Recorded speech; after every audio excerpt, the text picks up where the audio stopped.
जय माता दी दोस्तों। आपने मेरे पहले वाली वीडियो में देखा होगा कि नवरात्रि कब से शुरू हो रही है और नवरात्रि में कलश स्थापन का क्या महत्व है। कलश में कौन कौन से देवता वास करते हैं और कलश को स्थापना करने से क्या क्या फल मिलता है, कलश के ऊपर नारियल रखने से क्या फल मिलता है और उससे कौन कौन सी बाधाएं शांत होती है।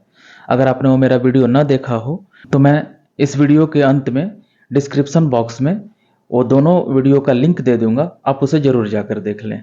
इस वीडियो में हम बात करेंगे पूजन सामग्री के बारे में। माता रानी के पूजन के लिए क्या क्या सामग्री चाहिए, कलश स्थापना के लिए क्या क्या सामग्री चाहिए, आप विधिवत कलश स्थापना का पूजा करना चाहते हैं तो उसमें क्या क्या सामग्री चाहिए, उस बारे में हम विस्तार से चर्चा करेंगे। आपके घर में अगर आपके पुरोहित जी आकर पूजा कर रहे हैं या पंडित जी आकर कलश स्थापना करके पूजा करेंगे तब तो वो लिस्ट आपको दे देंगे, तो आप उनके दिए हुए लिस्ट के अनुसार ही सामग्री एकत्र करें। परंतु बहुत सारे लोग अपने से पूजा करते हैं, तो हम इंसानी हैं, कुछ कुछ त्रुटियां हो जाती है हमसे, कुछ कुछ गलतियां हो जाती है, कुछ सामान नहीं आता और अगर बाद में पूजा के दौरान अगर पता चले कि ये सामान तो है ही नहीं, घट गया है, तो मन थोड़ा सा विचलित हो जाता है। वैसे तो माँ है, माँ अपने बच्चों की सारी गलतियां क्षमा कर देती हैं। वैसे भी संसार में विख्यात है कि पुत्र कुपुत्र भले ही हो जाए पर माता कभी कुमाता नहीं होती। पुत्र या बच्चा अगर गलती भी कर दे तो माँ उसे उदारता से क्षमा करती है। लेकिन कोशिश होनी चाहिए, पूर्णतः कोशिश यही होनी चाहिए हमारी कि पूजन की सामग्री पूरी से पूरी हम अपने पास रख लें। यदि नवरात्रि में पूजन सामग्री में कोई त्रुटि रह जाती है तो माना जाता है कि पूजा पूर्णतः पूरा नहीं होता। तो आइए जानते हैं सबसे पहले पूजा सामग्री में हमें क्या क्या चाहिए। सबसे पहले हम लोग देखेंगे माता रानी की पूजा का सामग्री, फिर उसके बाद में हम लोग कलश स्थापना का सामग्री देखेंगे।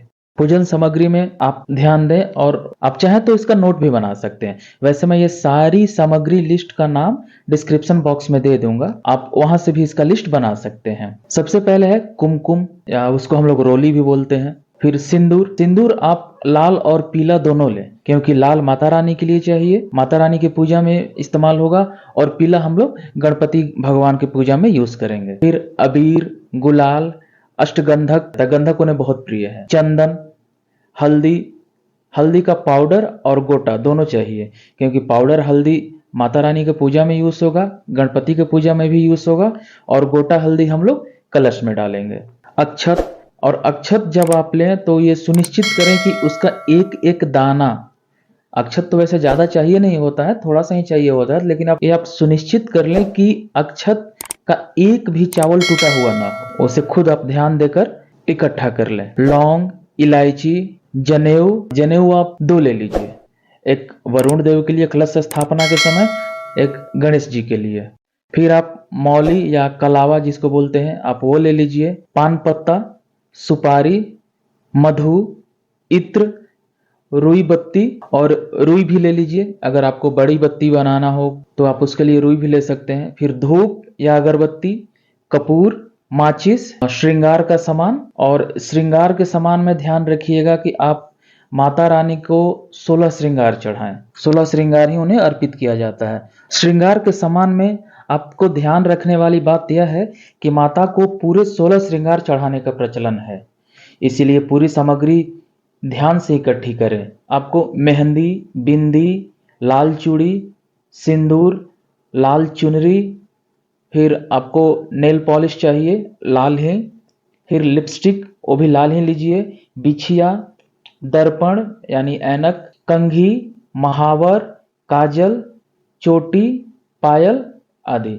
ये आपको 16 श्रृंगार का सामान है, आपको ये ले लेने चाहिए। वैसे भी कहते हैं कि नवरात्रि में माता रानी को श्रृंगार का सामान अर्पित करने से अखंड सौभाग्य का आशीर्वाद मिलता है और मनोकामनाओं की पूर्ति भी होती है। अगर आप अखंड जला रहे हैं तो उसके लिए बत्ती ले लीजिए, घी, पंचमेवा, फूल, फूलमाला। फूलमाला में आप कुछ भी फूल ले सकते हैं, अगर गुड़हल का फूल मिल जाए तो अति उत्तम है। माता रानी को तुलसी नहीं चढ़ता तो तुलसी भूलकर भी न चढ़ाएं। शमी का पत्ता ले सकते हैं, शमी का फूल ले सकते हैं, आम का पत्ता, कमलगट्टा, मखाना, बताशा या मिश्री या इलायची, या फिर तीनों ले सकती है। इस तीनों में से कोई एक या तीनों ले सकते हैं। फिर फल ले लीजिए, मिठाई, गंगा जल, फिर आप लाल कपड़ा ले लीजिए, जो माता के चौकी पर बिछाई जाती है वो आप लाल कपड़ा ले लीजिए, और लाल कपड़ा ज़्यादा ही लीजिए, क्योंकि माता रानी के फोटो या मूर्ति जहाँ रखेंगे उस पर बिछाने के लिए, और फिर जो कलश आप स्थापना करेंगे उस पर भी लपेटने के लिए। और यदि आपके घर में दुर्गा सप्तशती है, अगर नहीं है कोशिश करें कि आप ले आएं, क्योंकि हर हिंदू के घर में हनुमान चालीसा और दुर्गा सप्तशती होना ही चाहिए। तो अगर आपके घर में है तो उसको वैसे भी हम लोग लाल कपड़े में ही लपेट कर रखते हैं, तो नवरात्रि में वो लाल कपड़ा नए लाल कपड़े से जरूर बदल दें। तो वो सबको देखते हुए आप वो लाल वस्त्र ले लें। फिर आप चुनरी ले सकते हैं, और चुनरी में लाल चुनरी चाहिए। फिर आसन, क्योंकि जो चौकी पर आप लाल वस्त्र बिछाएंगे उसके ऊपर आसन लगाकर ही माता रानी का मूर्ति या फोटो आप स्थापित करेंगे। ये तो हो गई माता रानी के पूजन सामग्री। अब देखते हैं कलश स्थापना का क्या क्या सामग्री है। कलश स्थापना में सबसे पहले कलश चाहिए। आप कलश तांबे का ले लें, पीतल का ले लें या मिट्टी का ले लें। ध्यान रहे लोहे का कलश नहीं लेना चाहिए। और अगर आप मिट्टी का कलश ले रहे हैं तो आप अच्छे से उसको चेक कर लीजिएगा, कहीं उसमें कोई छोटा सा भी छेद ना हो। और उसको आप जमीन पर रख कर भी देख लें कि वो बराबर उसका बेस बैठ रहा है कि नहीं बैठ रहा। उसी तरह आप कलश का ढक्कन को भी चेक कर लें एक बार लेकर। कभी कभी क्या होता है कि हम लोग ऐसे ही लेकर आ जाते हैं बिना चेक किए, और घर आकर जब पूजा करने के लिए, जब स्थापना के लिए रखेंगे तो पता चलता है कि कलश का ढक्कन ठीक ही नहीं बैठ रहा है। तो आप नारियल भी नहीं रख सकते, और नारियल बार बार गिरेगा, नारियल भी गिरेगा, और अगर ढक्कन गिरा तो उस पर रखा चावल भी गिर जाएगा, और ये शुभ बात नहीं है। तो उसको ध्यान में रखकर आपको कलश और कलश का ढक्कन चेक करके लेना चाहिए। उसके बाद में आप मिट्टी लीजिए।